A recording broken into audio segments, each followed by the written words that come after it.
Guys, how are you doing? My name is Jeff Dennis, your current teacher. In this video today, I'm going to teach you something about could have and couldn't have, how you can use them properly in English. Just watch this video at the end. And I promise you, if you watch it, guy, you will be able to learn properly how we can use them. Let's go. Jodi an nan video an, nou pral pale de could have and couldn't have. Could have and couldn't have. Ki sa yo tradwi? Could have vle di te kapab gen. Te kapab. Couldn't have te kap di mpa te kapab. An ale, could modal verb is used to talk about past ability. Yo ti could la li se yon modal verb, yo itilize li pou yo pale de past yon ability. Yon bagay ou habitue fet ou. Par exemple, could la se passe du verbe can, ok? Kapab. Le ma pale can nan di kapab. Could le di te kapab, ok? Le nou gen could plus, we have could plus have plus past participle. Depi mwen could have, ebyen verb kap vin deye ya, ebyen la ou participe passé. Yo di kon sa, len we could plus have plus past participle is used to talk about past possibility. Yo di, yo utilize could have plus passé, participe passé ya, pou yo parle de yon passé ki posib. Ok?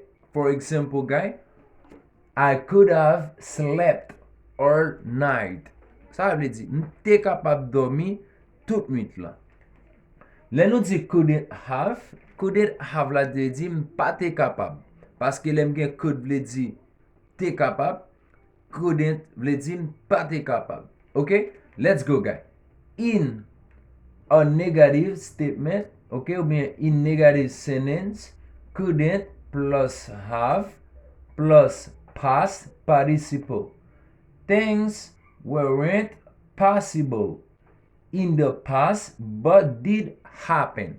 Yo di le mwen couldn't plus have la plus past participle. Le di le mwen gen couldn't plus have la plus participasi ya. Le sa ya pale de yon bagay ki pat posib men ki te arrive fet. Eske nou wè ki kondisyon gen la? A li di le mwen couldn't have, se yon bagay ki pat fasil, men ki te imposib, men kan menm li te arrive fet. For example, I couldn't have done it without your help. Li ve di, mwen pa te kapab fel san edou. I couldn't have done it without your help.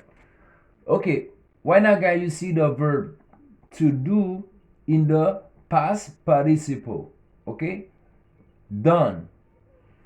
Example 2. She couldn't have learned Spanish, but she didn't want. Li di, li pa te kapab apprendre parler ou bien apprendre espagnol, mais li te vle quand même. Li te vle. Okay? So let me give you an example, guy, about couldn't have and could have. In other case, guy, we use couldn't have when the past negative was true in the past. Yo di kon sa, yo utilize couldn't have, le na pale de yon bagay ki negatif, men ki vre, okay? I think, guys, you enjoyed this course. Don't forget to like, share, subscribe, and also to leave a comment. Thank you, guys, for watching my video. Thanks a lot.